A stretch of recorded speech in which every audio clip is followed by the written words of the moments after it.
Mika, do you miss the Lasal swag that you bring inside the court? Actually, yung swag na yun, I think for yourself yun eh. Yung ako, yung sa akin, binuboost ko yung sarili ko. Not for everyone na mainis sila sa akin. Actually, matagal na siyang issue, so, ayun, nire-remind ko lang sila. Ayun, for me, ganun lang talaga yun na gusto ko lang i-lift up yung sarili ko kasi yung crowd nga, sabi nga ni Ate Abby, nakakadala sila.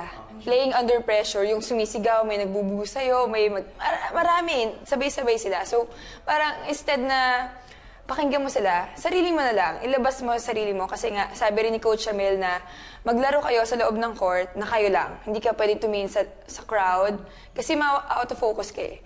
So for me, namimiss ko siya actually kasi ngayon bawal na eh. Sabi ng ref, tumalikod ka. So parang okay, yellow card ka agad eh. Pero ngayon, I think nakakamiss talaga. Eh, ikaw naman, Alyssa, iba naman kasi yung atake mo nung... Grabe naman yung atake. Oo, smiling face. Nabubuisit ba kayo dun? Hindi. Hindi kami. Nakakasmile mo siya ng gano'n. So, parang ako gano'n.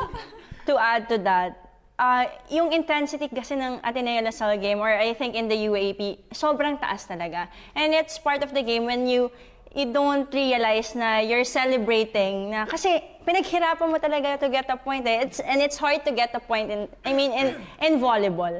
So mag-react ka talaga in a way na parang hindi mo ina-expect na gano'n ka pa mag-react. But I think hindi naman we can't we can't just judge everyone kung ano yung mga ginagawa nila sa court. Kasi kung alam lang nila yung ginagawa ng mga atleta, during practices, ma-realize nila kung gaano kahirap yun.